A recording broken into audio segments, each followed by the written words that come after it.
Honestly, Mother, I don't know how you manage. Are you sure you took your blood pressure pill today? Brenda's voice was as sharp as the lemon scent from the polish she used on my kitchen counters. She didn't wait for an answer. Her back was to me as she pulled all my spices out of the cabinet. The little glass jars clinked against the granite. I felt a hot flash of anger rise up my neck, so strong it made my ears ring. I gripped the edge of the kitchen table, my knuckles white.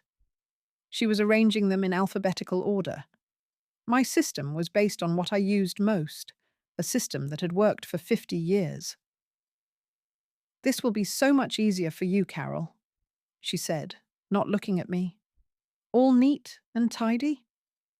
My house was not a waiting room for the nursing home. It was my home.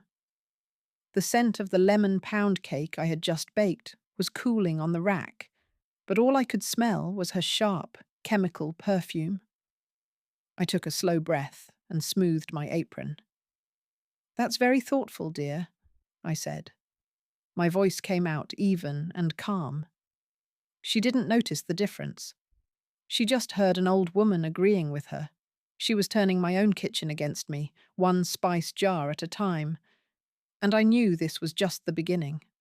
My son, Mark, came in then, rubbing his hands together like he'd just done a hard day's work. He hadn't. He'd been sitting in my armchair watching television.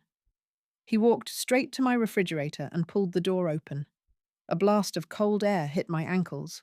"Let's see what we've got in here," he said to Brenda, not to me.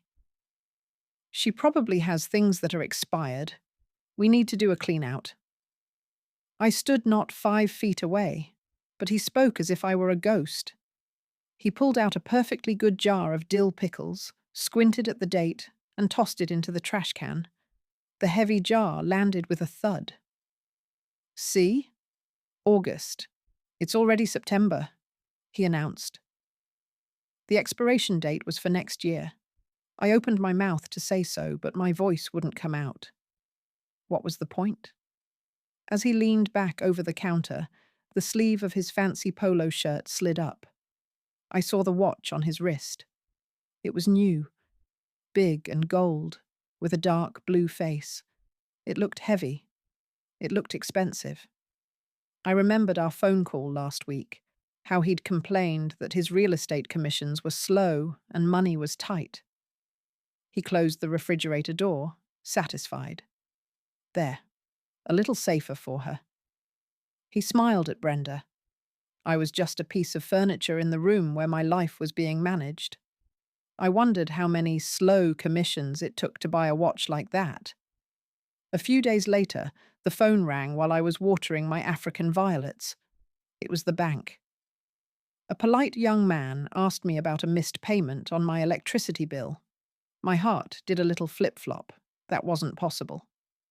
My social security check goes in on the 3rd of every month, and all my bills are paid automatically. It was the system my late husband, David, had set up for me years ago. It never failed. The young man put me on hold.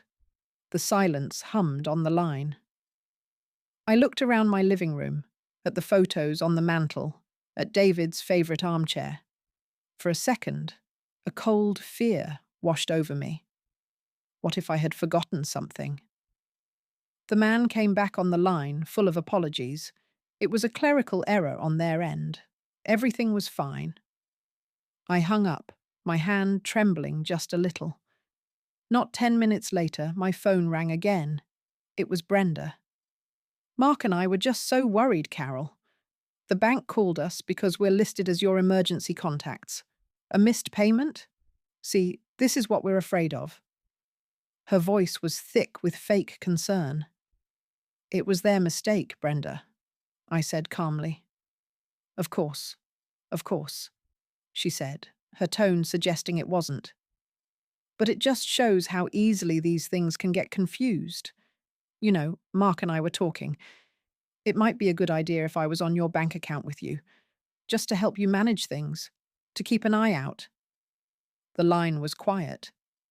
She was waiting for me to agree, to hand over the key to the last thing that was truly mine. Chloe came to visit that Saturday. She let herself in with the key I gave her, her footsteps soft in the hall.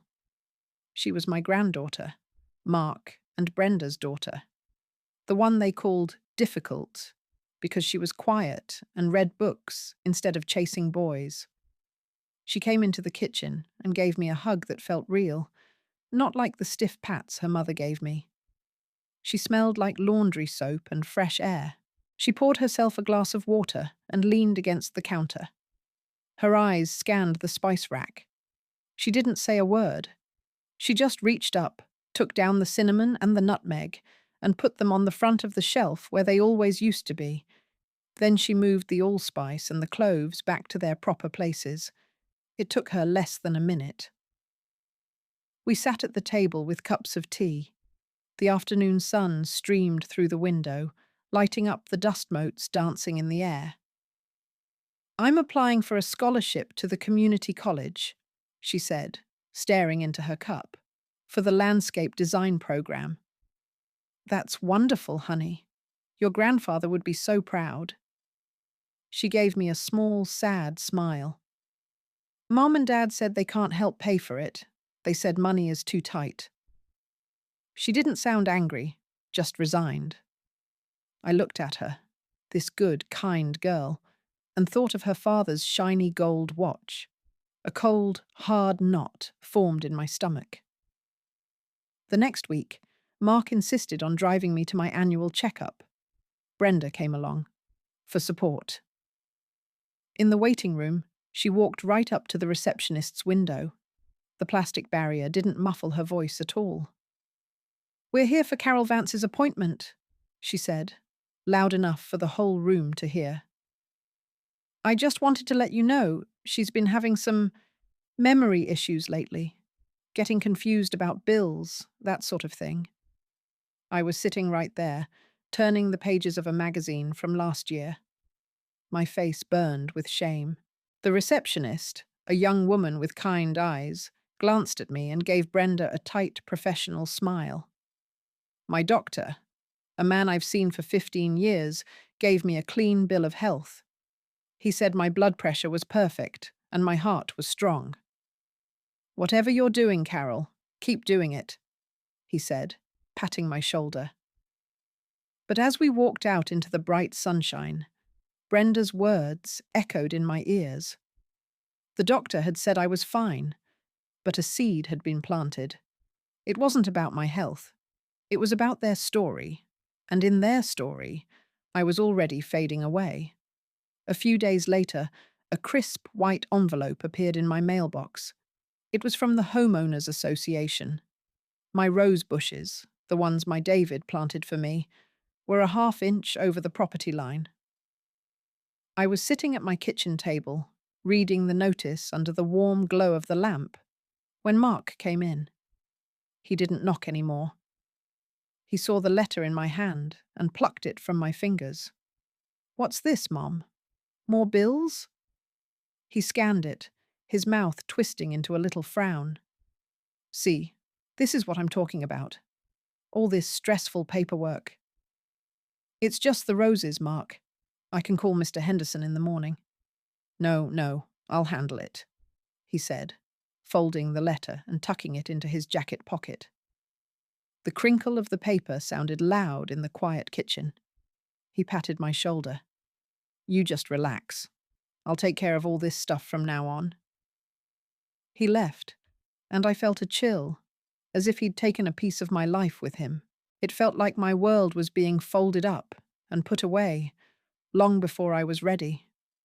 The next Saturday, I was in my garden. It was my one true sanctuary. The smell of the damp earth was rich and comforting, and the sun felt warm on my old straw hat. I was on my knees, pulling a few stubborn weeds from around my tomato plants, when Mark's car pulled into his driveway next door. I heard the doors slam and the low murmur of voices. I stayed quiet, hidden by the big lilac bush. Brenda's voice cut through the air, sharp and clear. "He has to get power of attorney, Mark. It's the only way." There was a pause. I held my breath. my hand frozen in the dirt. Then I heard my son's voice, tired and heavy. She'll never agree. She's stubborn. Then we get her declared incompetent, Brenda snapped. The doctor's visit laid the groundwork. With her memory slips and all this confusion, the house would solve everything for us. The world went silent. The buzzing of the bees, the rustle of the leaves, it all just stopped. They weren't trying to help me. They were trying to erase me. I didn't sleep that night. I just lay in the dark, the pattern from the streetlights making long shadows on the ceiling. The old grandfather clock in the hall ticked away the seconds of my life. Every helpful gesture they'd made came back to me. Brenda rearranging my spices, Mark tossing my pickles, his words in my kitchen, "Are you sure you took your blood pressure pill today?" It wasn't concern. It was a question for a test. They were building a case against me. The hot anger I'd felt in the kitchen that first day came back, but this time it was a cold, hard stone in my chest. They saw my house, my savings, my life, as nothing more than a solution to their money problems. They were waiting for me to die, and they were getting impatient. I pulled my husband's old quilt up to my chin, the worn fabric a familiar comfort. I am not a character in their story, I thought. I am not a victim. I am a fortress. The next morning, after the church bells had rung, I made a pot of coffee and sat at my kitchen table. I picked up the phone. The plastic felt cool and solid in my hand. I dialed the number for my old friend, Martha, from the church quilting circle. Her voice was as warm and comforting as a sunny morning.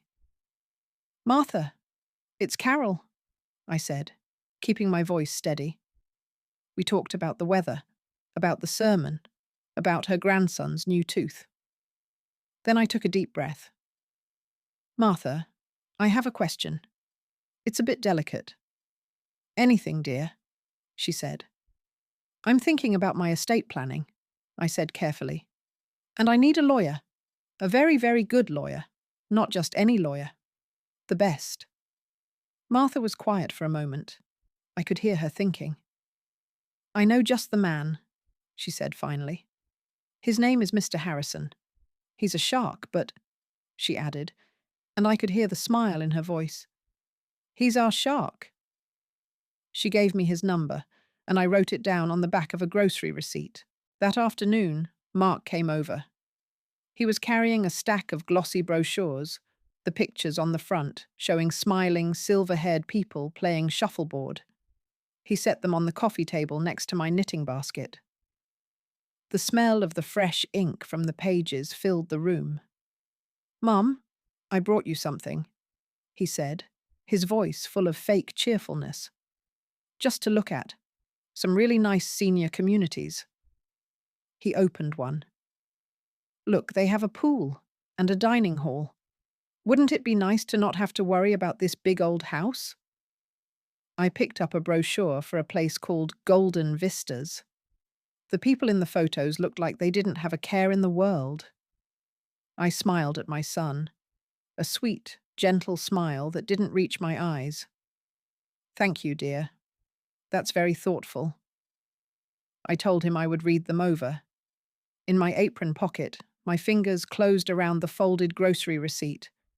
It was a tiny piece of paper, but it felt heavier and more powerful than the whole stack of his empty promises. The bus ride felt like a secret mission. I wore my good coat, the grey one, and a silk scarf Brenda had given me for Christmas. I figured if she was going to try and take my house, the least she could do was help me look respectable while I fought back. The bus wheezed and smelled of damp wool and exhaust fumes. I got off 3 stops early, just in case, and walked the rest of the way. Mr. Harrison's office wasn't fancy. It was in a brick building over a shoe repair shop. The stairs creaked. His office was quiet, just the hum of a computer and the scent of old paper and lemon polish. He was a man my age, with kind eyes and a handshake like sturdy oak. I had $100 bill folded in my pocket, and I put it on his desk before I even sat down. "For your time," I said. He just nodded and pushed it to the side. I told him everything. I started with Brenda rearranging my spices, and I felt foolish. But as I kept talking about the pickles, the doctor's waiting room, the power of attorney, his expression never changed. He just listened, making small notes on a yellow legal pad. When I finished, the silence in the room was heavy. "Mrs. Vance," he said, his voice calm and even, "you are not foolish, and you are not alone." He told me he'd seen this story a dozen times. Then he looked me right in the eye. "I'll be happy to represent you." My first assignment from Mr. Harrison felt like homework. "Gather every important paper you have," he'd said. "Deed, will, bank statements, pension records, everything." That night, after the 10 o'clock news was over and the house was still, I went to the closet in the spare bedroom. On the top shelf, under a stack of old blankets that still smelled faintly of my husband David's pipe tobacco, was the metal lockbox. It was heavy and cold. I sat on the floor and used the little key from my jewelry box to open it. The click of the lock echoed in the quiet room. Inside, everything was just as David had left it. The deed to our house, paid in full 30 years ago. Our marriage certificate. My social security statements, all in neat folders. Holding those papers, the crisp edges and the faint, dry scent of them, I felt David's presence. He was a man who planned for things. He would have known what to do. Tucked at the very bottom, under his life insurance policy, was a folded document I hadn't seen in years. It was a loan agreement from the bank for $5,000 for Mark's first car. I had co-signed it. I smiled, remembering how proud he was of that beat-up sedan. He'd told me he paid it off within a year. But as my fingers traced my own signature, a cold little question pricked at me. Did he? I met Mr. Harrison for coffee the next morning. I didn't want him coming to the house. The little diner smelled of bacon and burnt toast. I slid the loan paper across the vinyl tabletop. "He told me he paid this off," I said, my voice barely a whisper. Mr. Harrison looked at it, then took out his phone to make a quiet call. He came back to the table a few minutes later, his face grim. "The loan was never paid, Carol," he said gently. "It's been in default for over a decade. With interest and penalties, it's now a lien against your name." The coffee cup felt heavy in my hand. He hadn't just lied. He had let a debt hang over my head, a debt I didn't even know existed. It wasn't about the money. It was the deliberate deceit, year after year. It was then I knew they saw me as a thing, not a person. They thought I was a memory to be managed. I am a history they are about to learn. Mr. Harrison leaned forward. "Carol, I want you to do something for me. I have a colleague, a specialist. I want you to get a full cognitive assessment." He saw the fear in my eyes. "It's not because I doubt you," he said quickly. "It's ammunition. It's a shield. We need an official document that says you are of perfectly sound mind." I nodded, my throat tight. I took the doctor's number and scheduled the appointment myself. When Mark called later that day, I told him I was going to a ladies' luncheon at the church. My first little test came 2 days later. The phone rang just as I was watering my African violets. It was Brenda. Her voice was syrupy sweet. "Carol, hi. I have some free time this afternoon. I was thinking I'd pop over and finally help you organize that pantry. We can get some of those nice clear containers." I could picture it perfectly. Her, standing in my pantry, clucking her tongue over my cans of soup and boxes of crackers. making me feel like a child who couldn't manage her own home. The old me would have said, "Oh, that's fine, dear." The old me would have let her. But the old me was packing her bags. I took a slow breath, feeling the cool mist from the water on my hand. "No, Brenda," I said. My voice was calm and steady. "That won't be necessary. I have it just the way I like it." The silence on the other end of the line was stunning. It went on for a full 3 seconds. It was a silence filled with surprise, and maybe a little flicker of annoyance. Finally, she stammered, "Oh, oh, okay. Well, some other time then." I said goodbye and hung up. I stood there in the quiet kitchen, listening to the drip of water from a violet leaf onto the linoleum. It was the most satisfying sound I had heard in a very long time. The doctor's office was cold. The air conditioning hummed loudly, and the chairs in the waiting room were stiff and unforgiving. I clutched my purse in my lap, my knuckles white. For 3 hours, a kind but serious woman asked me questions. She showed me patterns and asked me to repeat them. She gave me lists of words to remember. What day is it? Who is the president? Count backward from 100 by sevens. With every question, a knot of fear tightened in my stomach. What if I got one wrong? What if I forgot a word? What if Mark and Brenda were right? What if I really was losing my mind, and I was just the last one to know? I thought of the pickles, the bank call, the HOA letter. Maybe they weren't attacks. Maybe they were facts. The thought made my hands tremble. When it was all over, the doctor sat across from me at her big desk. She smiled, a genuine warm smile. "Carol," she said, folding her hands, "I've reviewed your results." I held my breath. "You have the cognitive function and recall of a person 25 years your junior. Your memory is, frankly, exceptional." The knot in my stomach didn't just loosen, it vanished. A wave of relief so powerful washed over me that my eyes filled with tears. I wasn't a fading photograph. I was the whole album. Mr. Harrison leaned back in his leather chair, the springs giving a faint sigh. He made a steeple with his fingers. "The best defense is a good offense, Eleanor. Let's see what they're hiding." He told me he was hiring a discreet financial investigator to look into Mark and Brenda's finances. He said it was just to understand the pressure they were under.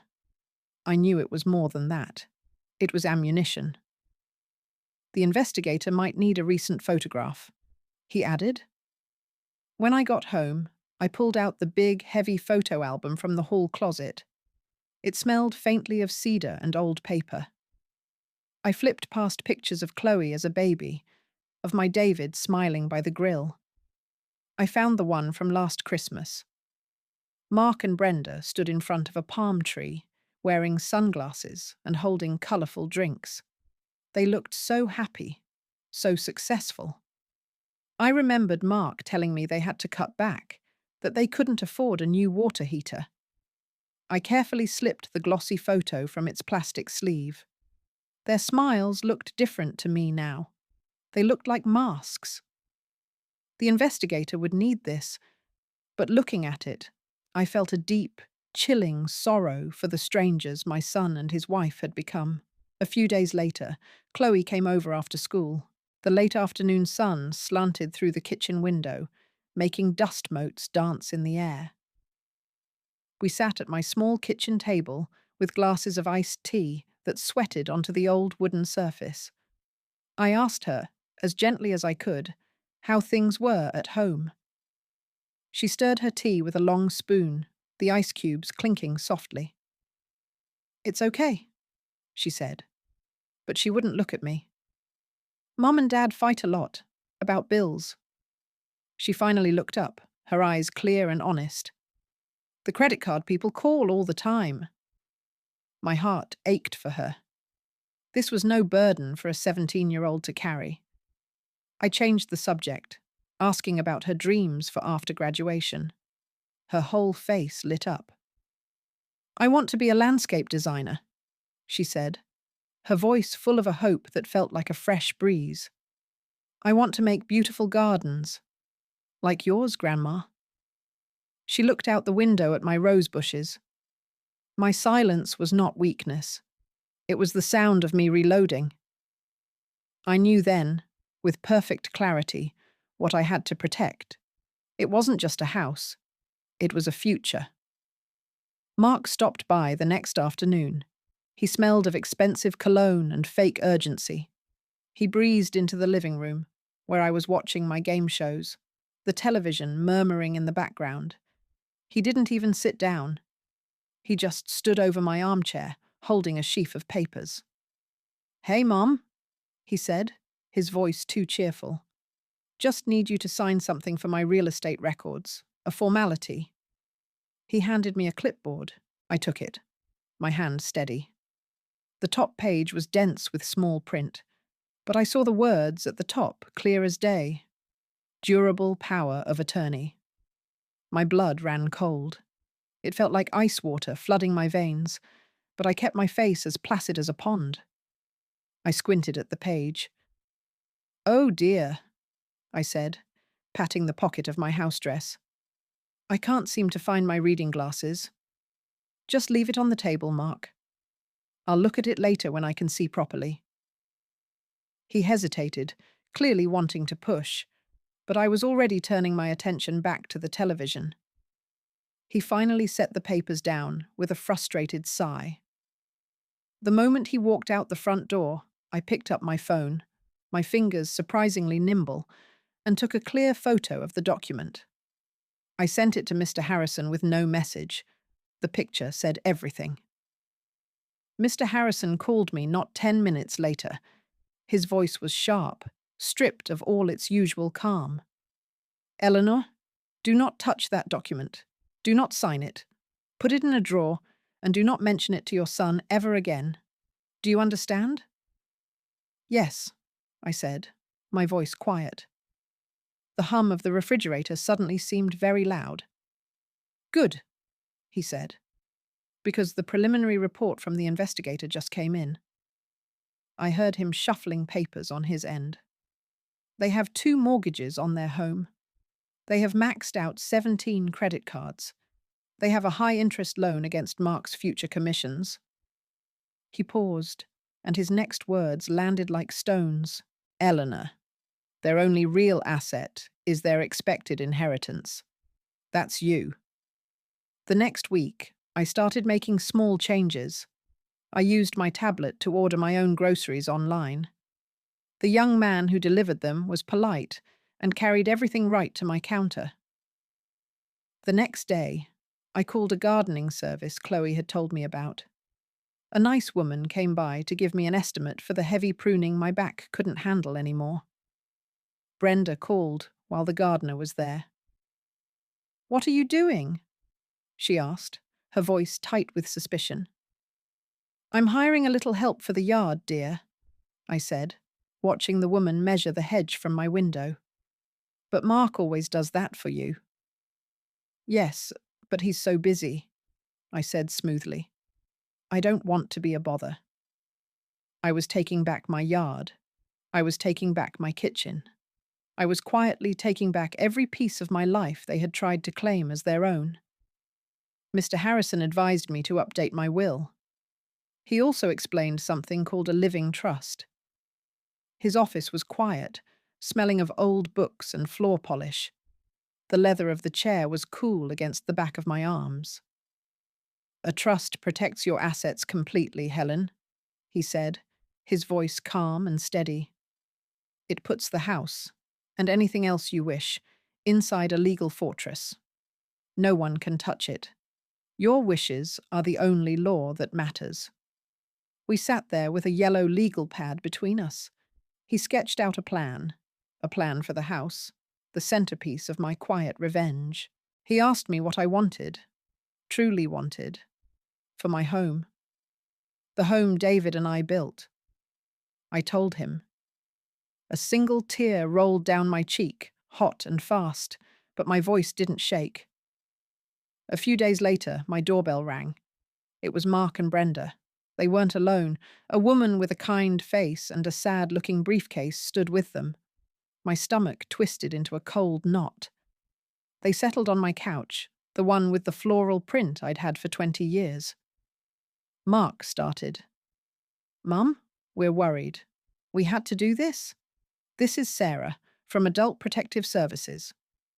Brenda nodded, dabbing at a dry eye. They listed all my supposed failures: the mix-up with the bank, the HOA letter, my refusal to let Brenda help in the pantry. "We were just trying to help," Brenda whispered, loud enough for Sarah to hear. I sat in my armchair, my hands folded in my lap. I let them finish their whole performance. The air was thick with their pretend concern. When they were done, I looked at Sarah, then at my son. I stayed calm and said, "I think you should speak with my lawyer." Then I reached into my apron pocket and handed them Mr. Harrison's card. The shock on their faces was the first real warmth I'd felt in months. It was better than sunshine. Mark stared at the little white card as if it were a snake. Brenda's mouth opened and closed, but no sound came out. The social worker, Sarah, blinked, her professional smile faltering. She looked from the card back to me, and I saw a flicker of understanding in her eyes. Later that day, Mr. Harrison called. "Well, Helen," he said, a hint of dry amusement in his voice, "I received a rather blustery call from your son."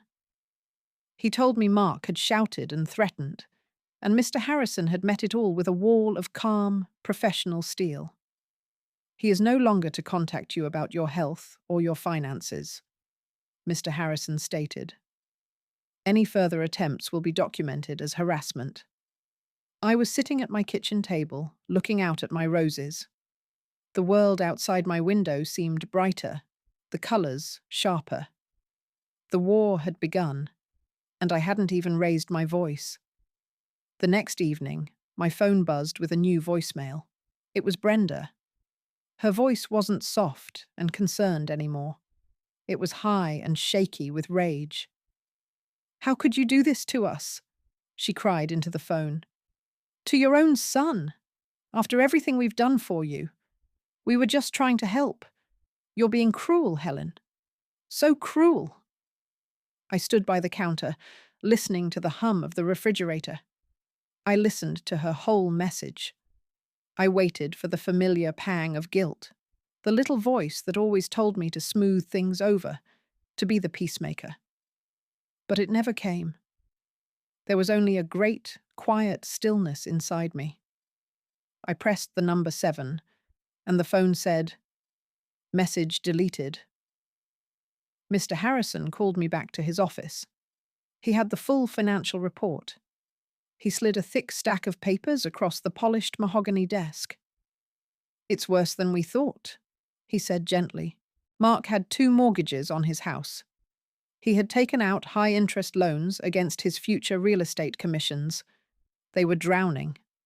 I flipped through the pages, my heart like a stone in my chest. Then I saw it. A transaction from 3 years ago. They had cashed out the small insurance policy my David left specifically for Chloe's college education. It wasn't a lot, only $5,000, but it had been meant for her books, her future. They had stolen their own daughter's nest egg. That was the moment the last bit of warmth I held for my son finally cracked, and something harder, colder, and much, much stronger took its place. The legal documents felt heavy on Mr. Harrison's mahogany desk. The air in his office smelled of old books and floor polish. He slid the papers toward me, a thick stack that held the entire future of my home. An irrevocable trust.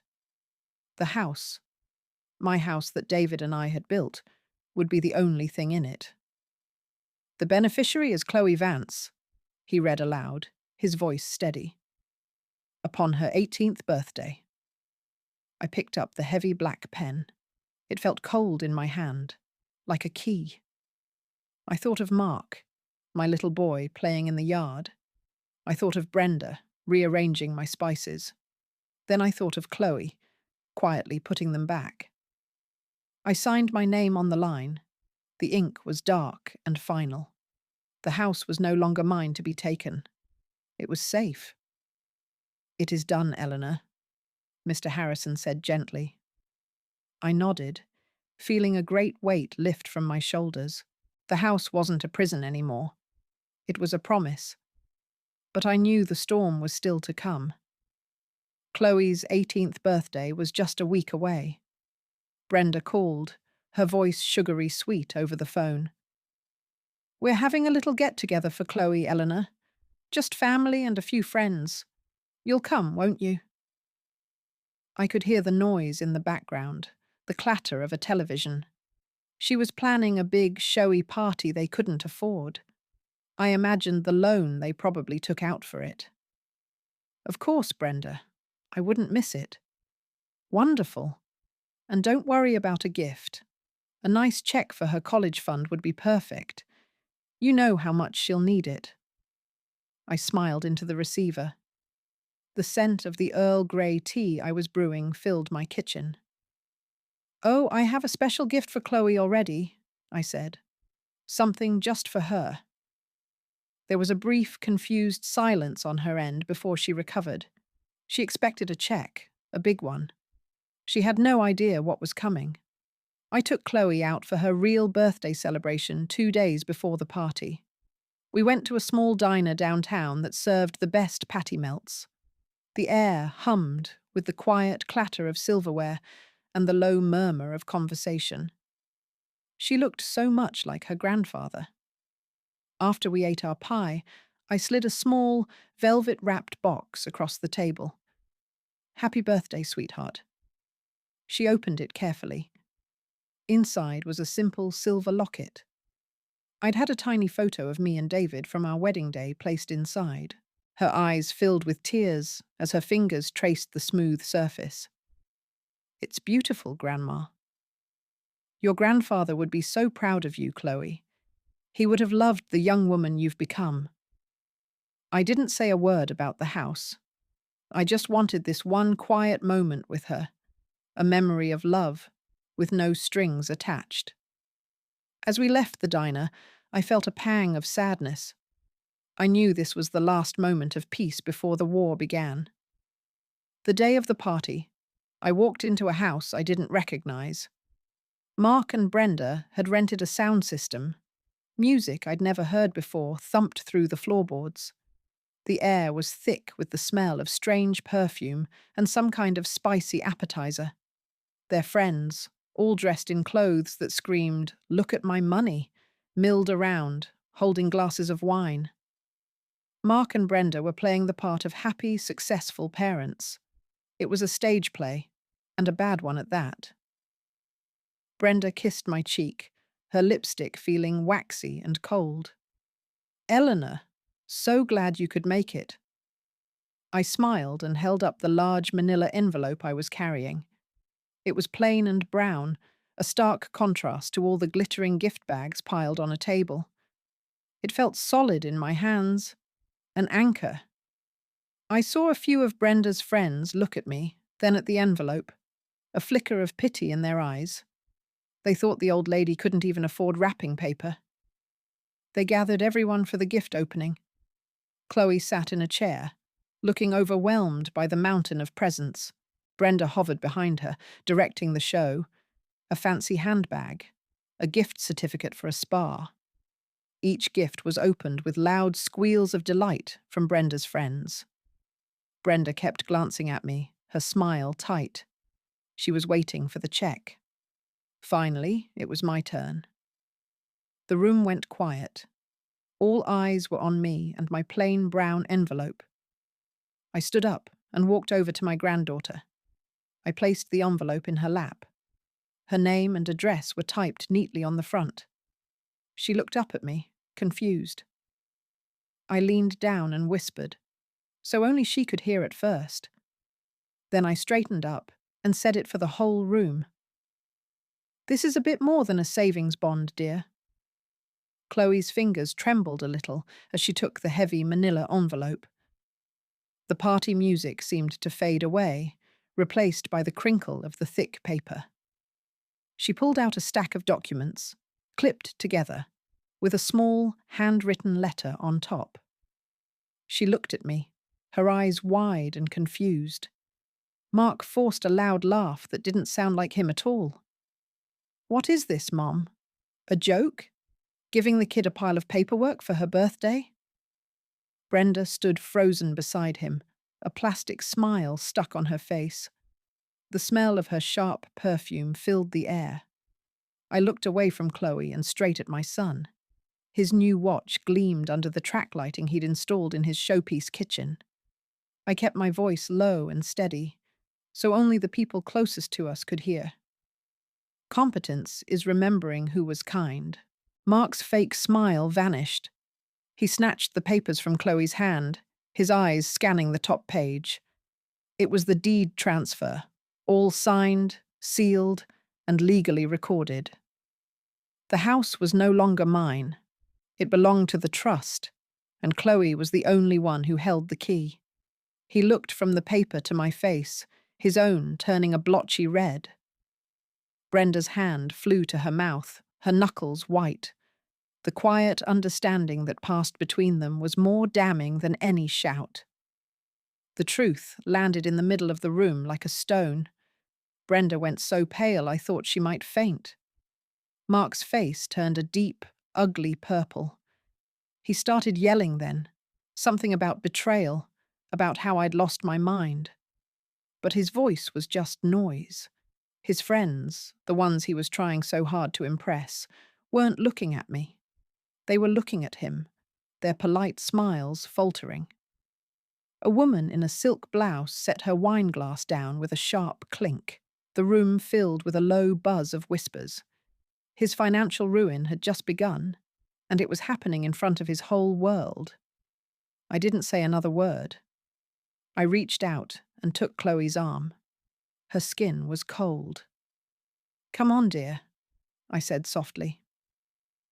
We walked right past Brenda, who was staring into space, and past Mark, who was sputtering like a broken engine. We stepped out of their rented party hall and into the cool night air. The heavy door swung shut behind us, cutting off the noise and leaving us in the quiet dark. We spent that night at Martha's house. She didn't ask many questions. She just made up the guest bed with her best lavender-scented sheets and brought us 2 cups of chamomile tea. The hum of her old refrigerator was a comforting sound in the quiet house. Chloe sat on the edge of the bed, holding the locket I'd given her. She was in shock, but she understood. "He used the money Grandpa left for me, didn't he?" she asked, her voice barely a whisper. I just nodded. The next morning, while Martha made us pancakes, Mr. Harrison called. He had already arranged for a locksmith. By 10 o'clock, a quiet man in a blue uniform was at Chloe's house, changing the locks. A process server delivered a no-contact letter to Mark and Brenda at the same time. The clicks of the new tumblers falling into place sounded like the final words of a long, painful chapter. The fallout came faster than I expected. News travels quickly in a small town, especially when it's juicy. Mark's friends from the party talked. They talked about his rage, about Brenda's face, about the strange gift of a house. It didn't take a genius to put the pieces together. Mark's reputation as a trustworthy real estate agent crumbled overnight. Then, the creditors started calling. Without the promise of a big inheritance, they were no longer willing to wait for their money. I felt no joy watching this unfold. I just felt a deep, quiet calm. Justice is not always loud. Sometimes it's just the sound of consequences arriving on time. A few days later, Chloe and I packed her things from her parents' house while they were out. We didn't take much: her clothes, her art supplies, a box of books. Back at the house, the air felt different, lighter. We opened all the windows to let the spring breeze in. The smell of cut grass replaced the stale scent of anxiety. She set up her drawing table in the spare bedroom, the sun pouring in on her pencils and paints. That Saturday, we went to the garden nursery. We bought 2 new rose bushes, a sunny yellow one for her and a deep red one for me. We spent the afternoon on our knees in the dirt, digging side by side. My hands, covered in rich soil, didn't feel old. They just felt capable. The house, which had started to feel like a prison, was finally a home again. I got a letter from Mark a few weeks later. It arrived in a plain white envelope, my name and address written in his messy scrawl. The paper felt thin and cheap in my hands. I took it out to the porch swing and read it under the warm afternoon sun. It was a pathetic mix of begging and blaming. He wrote about his financial ruin, about the shame he felt, about how Brenda cried all the time. He didn't apologize for trying to steal my home and my mind. He only seemed sorry that he got caught. "We were just trying to help," he wrote. The same old lie. I read it twice just to be sure. The guilt I thought might flicker inside me never came. There was only a quiet stillness, like a lake after a storm. I folded the letter, went inside to the little office nook my late husband David used, and fed the single sheet of paper into the shredder. The machine whirred to life, its grinding sound the only reply Mark would ever get from me. Chloe enrolled in her landscape design program at the community college. Her eyes shone with a light I hadn't seen in years. She spent her evenings at the kitchen table, the smell of graphite and paper filling the air as she sketched out ideas. One Saturday, she came out to the garden where I was deadheading the roses. She was holding a large sheet of paper. "Grandma, look," she said, her voice full of excitement. "This is for the backyard." She had drawn a beautiful plan with a stone patio and a small fountain, surrounded by lavender and climbing jasmine. I saw my David's love for this garden and Chloe's future all tangled up together in the pencil lines. "It's perfect, sweetheart," I told her. Absolutely perfect. We sat on the porch swing, the chain groaning a familiar rhythm, and she showed me where every single flower would go. I started making new rules for my life. They were simple rules. I had a right to say no. I had a right to my own time. I had a right to peace. On Tuesdays, I joined a senior yoga class at the community center. The gentle stretching felt good on my old bones. On Thursdays, I started volunteering at the local library, the quiet hush and the smell of old books a comfort to my soul. "You seem different, Eleanor," my friend Martha said over coffee one day. "Lighter." "I am," I said, stirring a little cream into my cup. I stopped carrying things that weren't mine to carry. My world was no longer about them. It was about what I could build in the time I had left. One afternoon, Martha called. We chatted about the church potluck. Then her voice dropped a little. "I heard some news," she said, "from Carol, who knows their neighbour. She told me Mark and Brenda had to sell their big house. They were renting a small apartment across town. Their show was over." "Are they doing all right?" I asked. It was a reflex, the old habit of a mother. "They're humbled by consequences, not by remorse," Martha said, her voice clear and firm. "There's a difference." I knew she was right. I felt no joy in their trouble, but I felt no pity either. I sent them nothing. My charity was reserved for those who had shown kindness. The patio was finished by the end of summer. The little fountain Chloe designed murmured softly, a peaceful sound in the evening air. We were sitting out there, 2 glasses of lemonade sweating on the small table between us. The scent of jasmine was just starting to rise as the sun went down. Chloe reached over and took my hand. "Thank you, Grandma," she said, her voice soft but sure. "You saved my life." I looked at our hands, her young, strong one covering my wrinkled, spotted one. In that quiet moment, I saw it all. A future I had chosen, a family I had protected, and a deep, unshakable peace that was finally, truly my own.